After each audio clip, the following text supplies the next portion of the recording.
Welcome to True Crime Kin channel, where we dive into real stories that shake the core of human relationships.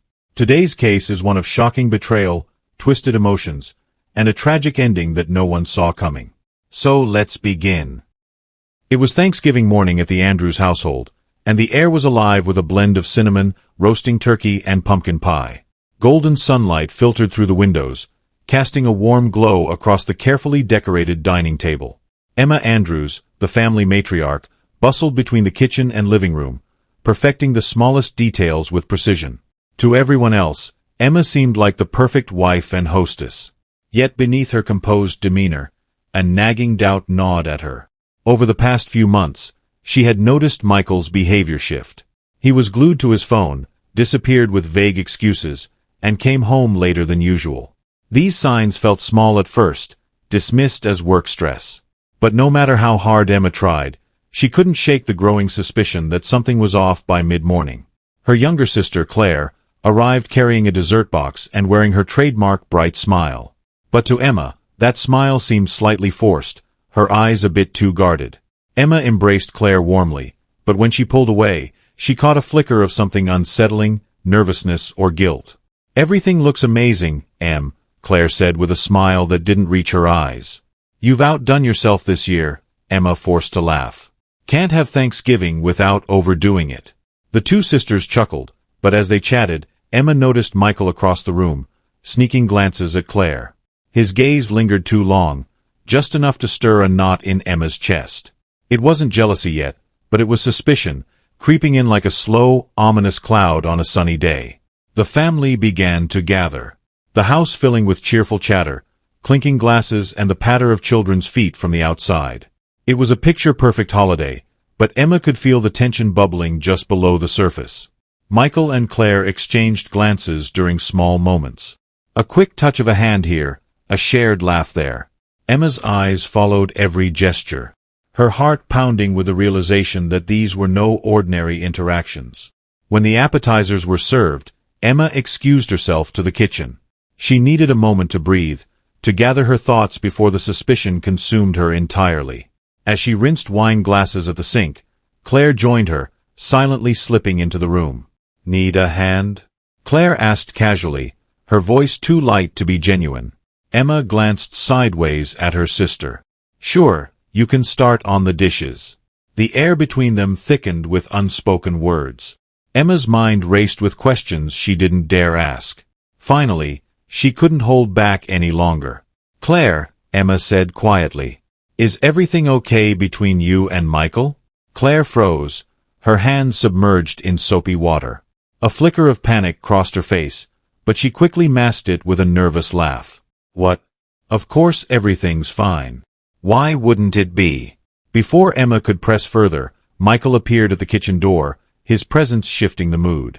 He wrapped an arm around Emma's waist, planting a kiss on her cheek. "Everything good in here?" he asked cheerfully, though his eyes flicked quickly between the two sisters. Emma nodded, her mind racing. "Yeah, everything's fine." But deep down she knew it wasn't. Something was brewing, something that would change everything. And once it came to light, their lives would never be the same. The dining room sparkled with Thanksgiving cheer. Candles flickered on the table, casting warm light over dishes of mashed potatoes, cranberry sauce, and golden brown turkey.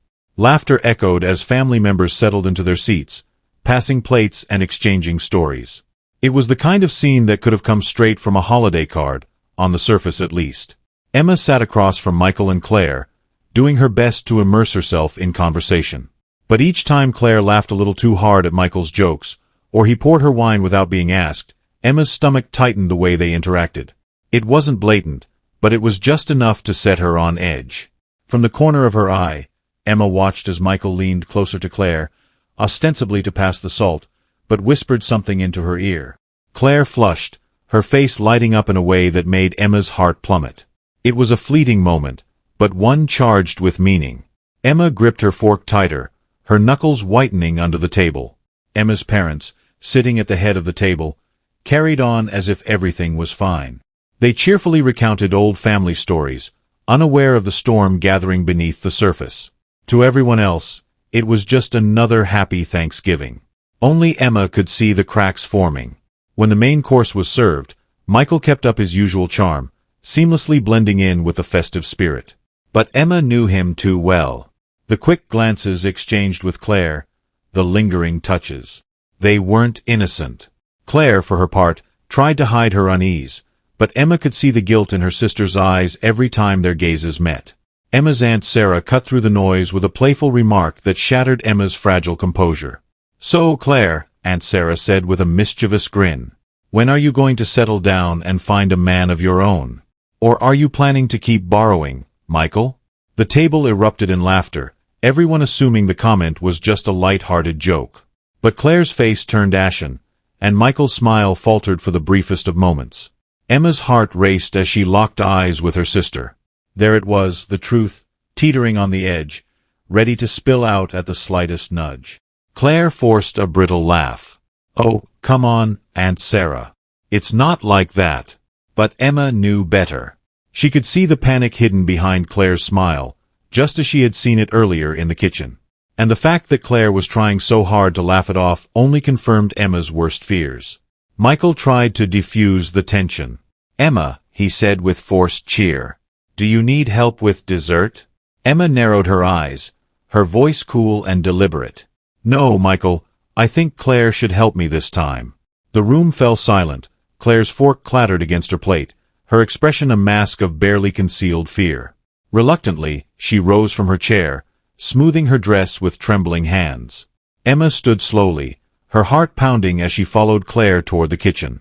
This was no longer just about suspicion. It was about uncovering the truth.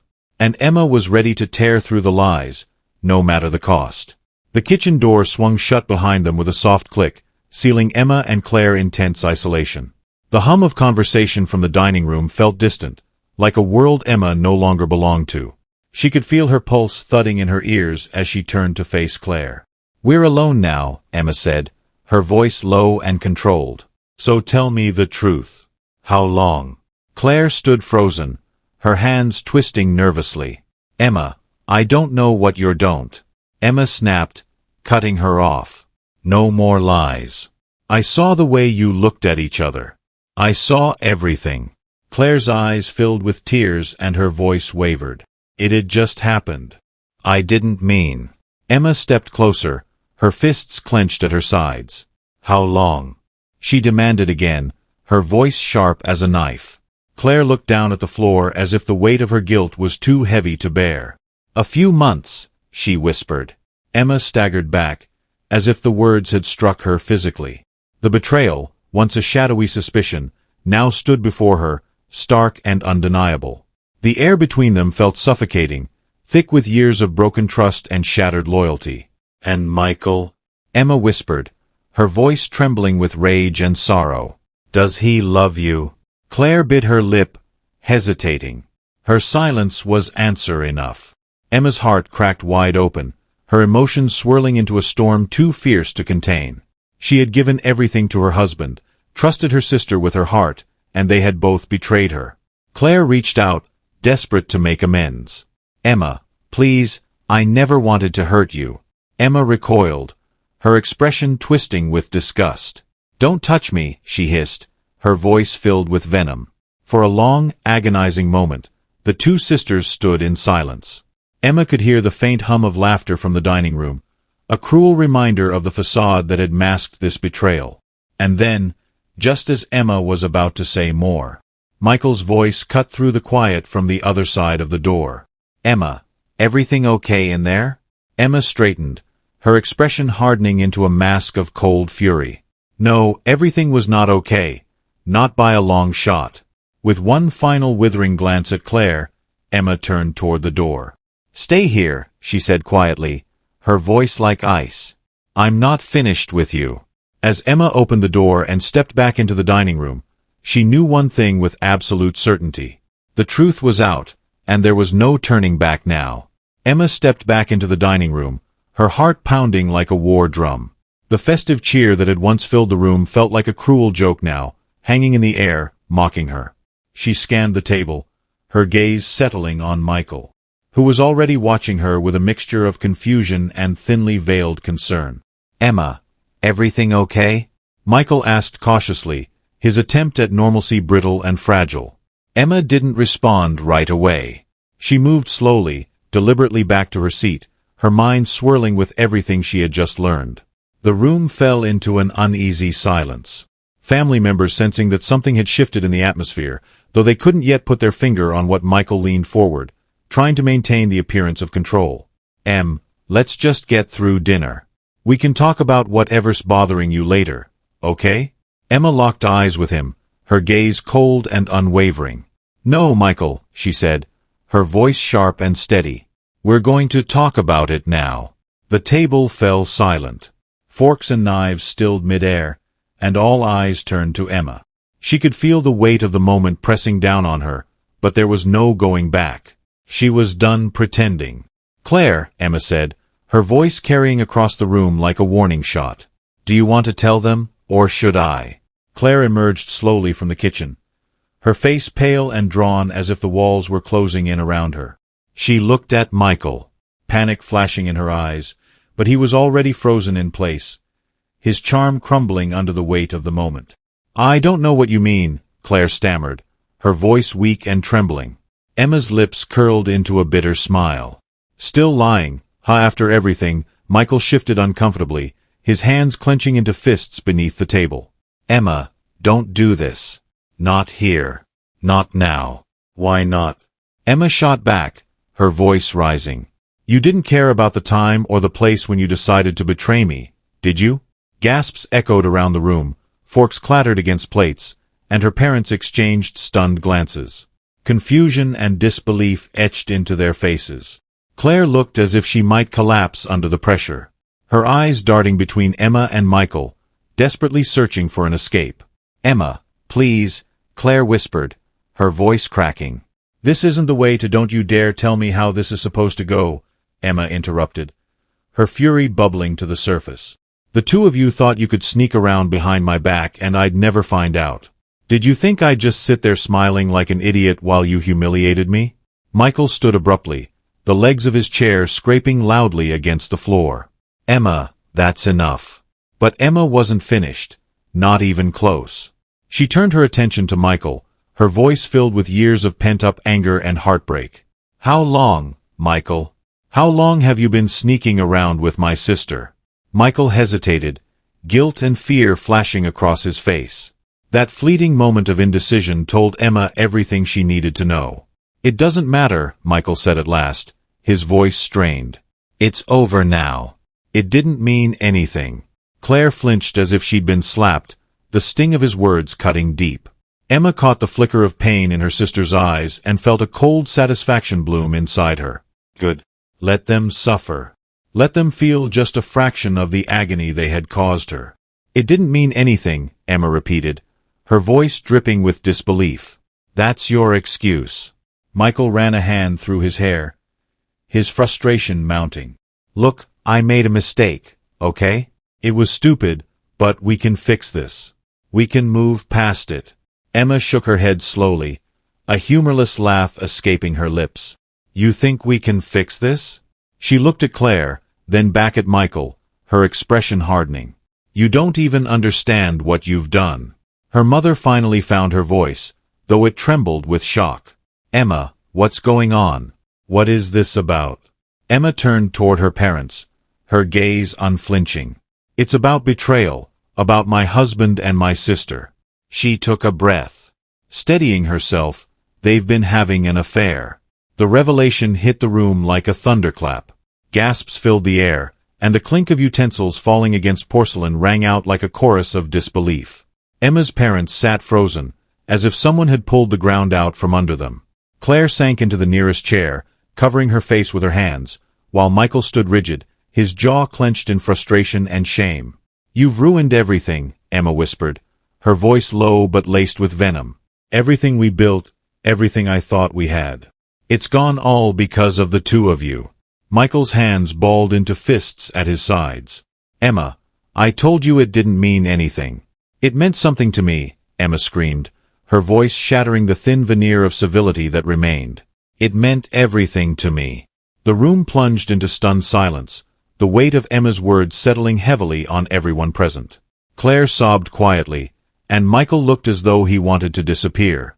Emma stood still, her chest heaving with the effort of keeping her emotions in check. This was her breaking point, the moment everything fell apart, and now, standing amid the wreckage of her life, she realized there was no turning back. The silence in the room was deafening, broken only by the soft sobs that escaped Claire's lips. Michael stood like a man, cornered, his usual confidence drained, replaced by guilt and fear. Emma's parents remained stunned at the revelation, their faces etched with disbelief and devastation. Emma's rage had simmered for so long that it now left behind a cold, hollow emptiness.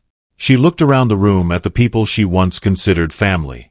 Feeling like a stranger among them, every glance, every nervous shift in their seats confirmed what she already knew. Her world would never return to what it had been. Michael tried to regain some semblance of control. "Emma, we can work through this," he said, his voice low, as if pleading for mercy. "I made a mistake. It was stupid, and I regret it. Please, let's not destroy everything we have." Emma let out a bitter laugh. "Destroy everything we have? Michael, you already did that the moment you crawled into bed with my sister." Claire's head shot up at Emma's words, her face pale and tear-streaked. "Emma, I never wanted to hurt you," she whispered. It just happened. I didn't know what to do." Emma rounded on her, her voice sharp as a blade. "You didn't know what to do.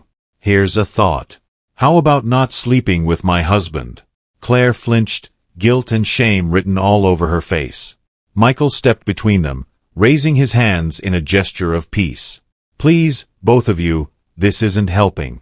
We need to calm down and figure this out." But Emma was done listening. The betrayal had twisted itself deep into her soul, poisoning every memory, every moment she had shared with the two people who were supposed to mean the most to her. There was no fixing this. There was no going back.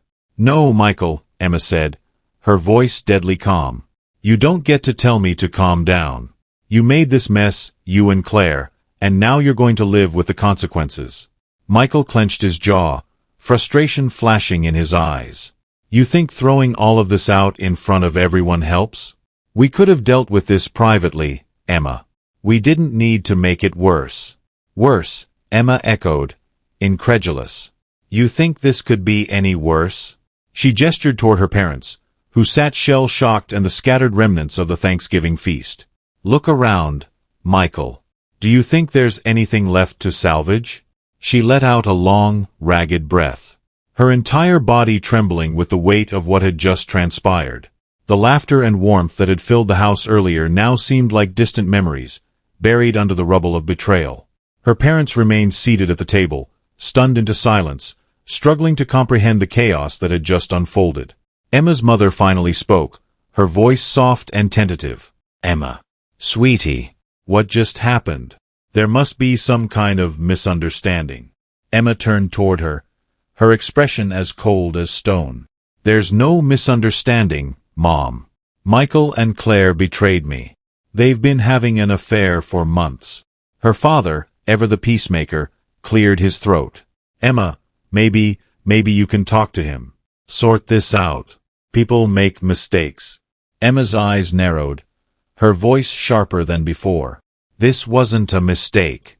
It was a choice they made over and over again. Her parents exchanged helpless glances, realizing there was nothing they could say to make things better. Emma felt the walls closing in on her, the weight of her emotions pressing down until it became unbearable. She couldn't stay in that room, couldn't bear to see the pity in her parents' eyes, or the wreckage of the life she had built. Without another word, she turned on her heel and marched toward the kitchen, slamming the door behind her. Inside the kitchen, Emma braced herself against the counter, her breath coming in shallow gasps. Tears welled in her eyes, but she refused to let them fall. She had shed enough tears for Michael. He didn't deserve any more. Her gaze drifted toward the knife block on the counter. The glint of the steel blade under the dim light sent a dark thought spiraling through her mind. She gripped the counter harder, her knuckles turning white. "This can't go on. I won't let them win." The thought echoed in her mind like a mantra, growing louder with each passing second. They had taken everything from her, her love, her trust, her dignity. Now all that remained was the raw, unrelenting anger burning inside her. Emma closed her eyes, trying to steady her thoughts, but the more she tried to calm herself, the more the rage bubbled to the surface, threatening to consume her whole. She could still hear Claire's voice, pleading for forgiveness. She could still see Michael's smug expression, as if he believed he could talk his way out of anything. A sudden knock at the kitchen door jolted her from her thoughts. Emma stiffened, her breath catching in her throat. "Emma," her mother called softly from the other side. "Please come out.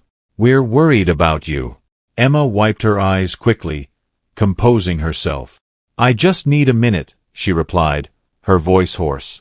There was a pause, then the sound of footsteps retreating down the hall. Emma exhaled slowly, leaning back against the counter. The silence of the kitchen wrapped around her like a heavy blanket, thick and oppressive. Her gaze returned to the knife block. Her hand hovered over the largest knife, her fingers twitching slightly. But just as quickly as the thought had come, Emma pulled her hand back, shaking her head. "No, not like this. Not yet." Instead, she grabbed a dish rag, twisting it tightly in her hands, as if it were a lifeline. She needed to think. She needed to plan. This wasn't over. Not by a long shot. Emma inhaled deeply, the cold, dangerous calm settling over her once again. She had reached her breaking point, but she wouldn't crumble. Not now, because if there was one thing she knew with absolute certainty, it was this. The people who betrayed her would pay, and she would make sure they never saw it coming. Emma emerged from the kitchen, her expression unreadable, but the storm inside her raged quietly. Her parents sat in the living room, casting anxious glances toward her, but she offered no reassurances. The damage was done, and there was no point pretending everything could be fixed. She moved through the house like a ghost, ignoring the remnants of the dinner that remained on the table. Plates and glasses sat abandoned, candles flickered low, and the faint hum of conversations echoed in her memory. Only now. It all felt like background noise in the midst of a collapsing world. Outside, the night had fallen, blanketing the neighborhood in darkness. Emma stood at the front window, her hands resting on the windowsill, her gaze fixed on the still sea beyond. She didn't know where Michael and Claire had gone, and she didn't care. They had walked out of her life together, leaving her to pick up the shattered pieces. But as she stood there, a strange sense of peace washed over her, cold, unforgiving and absolute. For the first time in months, Emma knew exactly where she stood. There were no more lies to uncover, no more secrets waiting to surface. The truth was out in the open, raw and ugly, and now all that remained was what she would do with it. The faint crunch of tires on gravel pulled Emma from her thoughts. She watched as Michael's car crept slowly back up the driveway. Her heart thudded heavily in her chest, but her expression remained stoic, her emotions buried deep beneath layers of cold resolve. The front door creaked open, and Michael stepped inside, his face weary and drawn. Claire followed closely behind, her eyes red from crying.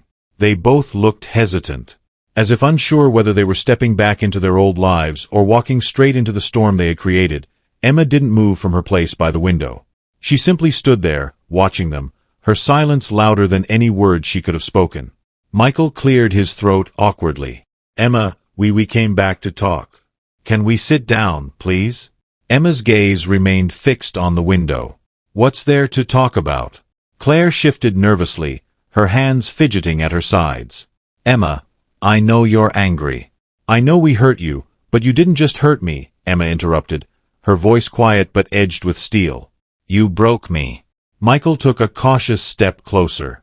"We know, and we're sorry, but we want to make things right." Emma turned slowly, her gaze locking onto him with an intensity that made him falter. "You think you can make this right? You think saying sorry will undo what you've done?" Michael rubbed the back of his neck, looking down at the floor. "I don't know what else to say. I made a mistake, Emma." "We both did." "A mistake," Emma repeated, her voice dripping with disbelief. "You didn't trip and fall into bed with her, Michael. It was a choice. Every time it happened, it was a choice." Claire's voice wavered. "Emma, please." Emma shot her a withering glance. "Don't. Just don't." The air between them felt thick, suffocating and heavy with everything left unsaid. Michael took another step forward, reaching out as if to close the distance between them. But Emma's expression stopped him cold. "What do you want from me?" she asked, her voice low and dangerous. "Forgiveness. An apology. Do you really think I can forget what you've done?" Michael exhaled slowly, his shoulders sagging under the weight of his guilt. "I don't expect you to forgive me, but I love you, Emma, and I want to fix this. I'll do whatever it takes." Emma's laugh was cold and sharp. "Love? You don't love me, Michael. If you did, this never would have happened."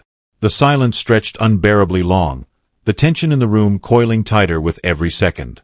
Claire stood frozen, looking as though she might shatter under the weight of it all. Finally, Emma took a step closer, her voice dropping to a whisper. "Do you love her?" Michael blinked, startled by the question. "What?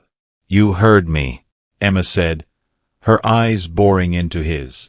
"Do you love her?" Michael's hesitation was brief, but it was enough.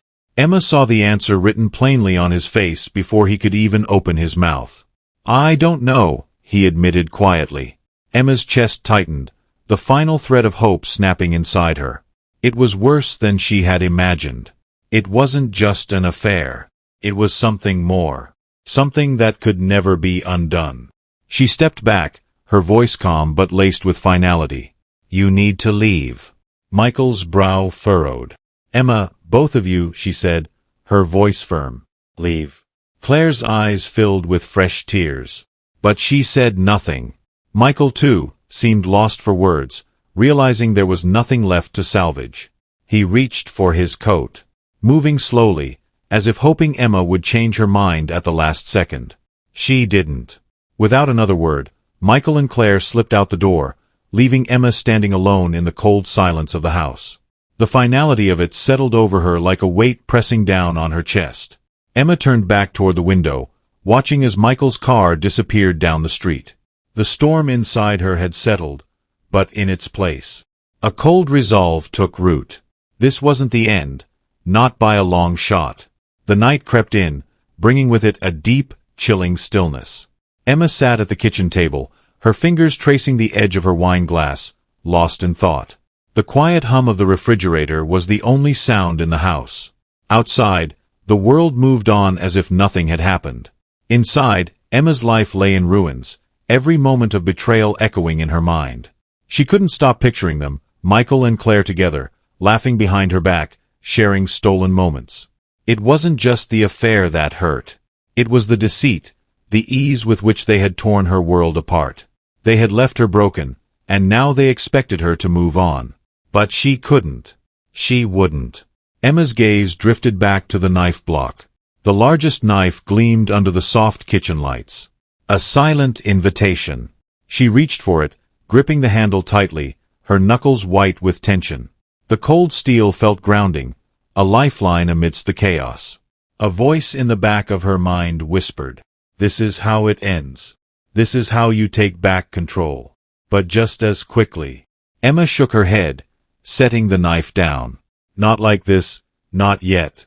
She needed a plan, something that would make them feel every ounce of the pain they had inflicted. This wouldn't be over until they knew what it was like to lose everything. Emma rose from the table, her movements deliberate and calm. She wouldn't act impulsively. Not this time. This time she would take control, and when the time came, they wouldn't see it coming. The next morning, Emma woke with a strange sense of clarity. The events of the previous night were no longer raw, but settled like a wound scabbed over. She knew what needed to be done. The decision sat heavily on her chest, but it was also oddly comforting. She picked up her phone, her fingers trembling slightly as she scrolled through her contacts. She found Claire's number first. Without hesitation, she blocked it. Then she did the same for Michael. It was symbolic, but it gave her the first taste of power she had felt in months. Emma moved through the house with quiet purpose. She packed Michael's belongings into suitcases, stacking them neatly by the front door. Every photo, every memento of their life together, she placed in a box and shoved it deep into the garage. Erasing him from the house was like exorcising a ghost. A necessary step in reclaiming her space. By the time she finished, the sun had risen high in the sky, casting warm light over the remnants of their once shared home. Emma stood in the doorway, staring at the suitcases and boxes that now symbolized the end of her marriage. Then, without a second thought, she opened her phone and composed a simple, devastating message. "I know what you did. You'll regret it." She sent it to both Michael and Claire, her finger lingering on the screen for a moment before she hit send. It wasn't an apology. It wasn't a threat. It was a promise. Hours passed, and Emma didn't wait for a response. She knew they would call, knew they would beg for explanations, apologies, or second chances. But Emma was done giving them power. Instead, she poured herself a glass of wine, sat down at the kitchen table and stared out the window. The sun was setting, painting the sky in hues of orange and pink. It was beautiful, a reminder that even the worst storms passed, leaving room for something new to bloom. As she sat there, a weight lifted off her shoulders. For the first time in months, she felt at peace. The chaos, the betrayal, the heartbreak, they were all behind her now, and though the scars would remain, Emma knew she was free, free to rebuild, free to move on. The sound of her phone vibrating on the table pulled her from her thoughts. She glanced at the screen. Michael's name flashed across it. She let it ring, and as the call went to voicemail, Emma smiled softly. She had won, not by giving in to the darkness, but by surviving it, by choosing herself, by letting go. Thanks for watching. Subscribe and like this video for more true crime video. Don't forget to leave your thoughts and theories in the comments section below. Take care and see you in the next video.